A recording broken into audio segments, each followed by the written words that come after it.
Magandang araw sa ating mga kababayan. Takot na ba ang prosecution team na ipatawag si Kernel Lachica?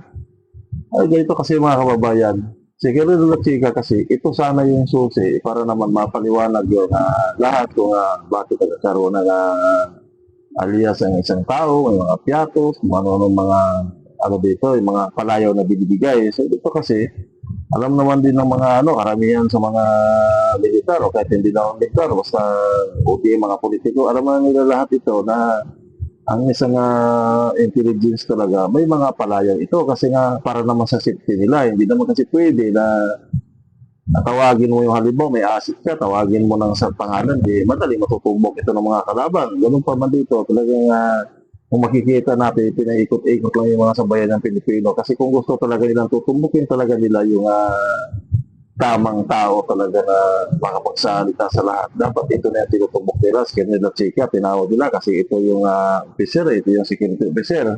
Tatagalo tayo dito dahil kung sino-sino pang mga pinapatawag ng prosecution. So dito, nililito nila yung sambayan ng Pilipino. Lumawak pa yung mga paninera nila, yung mga scammer na yan, mga ganyan mga bagay na hindi dapat mabanggitin sa hearing yan. Kasi tao kasi, kung kahit pa naman na may mga akusasyon, kung nililitis pa, hindi pa talaga na napatunayan. Sa katunayan nga, ngayon, hanggang ngayon, nakailang hearing na sila, wala pa silang matibay na ebidensya na pinapakita.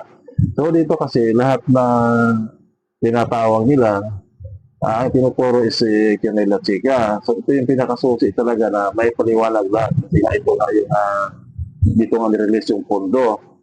Dito naman kasi, makikita rin natin kasi sa mga kanilang araw na karamihan sa mga witness binabastos ng ibang mga babata. So dito makikita din sana natin kung kaya ba nilang bastusin dito si Kernel Lachica. Hindi ko matatandaan man nyo. At mga nakakatanda na yung ibang witness sila, ano mga sinasabi na hindi dapat na babanggitin sa hearing kasi sa tingin na naman ng sambayan ng Pilipino, court yan at kagalang-galang. Pero sila mismo, ang ilan, wala rin galang. So dito, kikita natin kung paano nila paikutin ang ilan nating sambayan ng Pilipino. So dito, ano kasi natin ito is pinaka-opinion naman din natin dito. Kung ayaw kasi ng ilang magtatanong, na naglilitis sa impeachment. Kung ayaw nila yung isang sagot, siyempre ayaw nila yun, kaya pahirapan nila yung witness. Gusto talaga nila na may target sila, ito yung isasagot mo. Masila naman din yun para sa isang witness. Kasi nga, alam din natin na pagkatapos na makapagbigay naman kasi ng statement sa pagtatanong nila kung magsisinungaling yung isang witness, paano naman yan pag cross-examination ng depensa at totoo naman na hindi nila alam.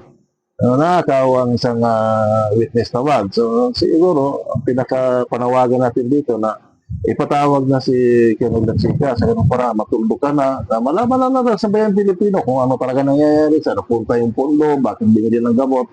Dahil ito yung pinaka-official sa grupo ni BP Sara. So maraming salamat. Buhay po tayong lahat. God bless.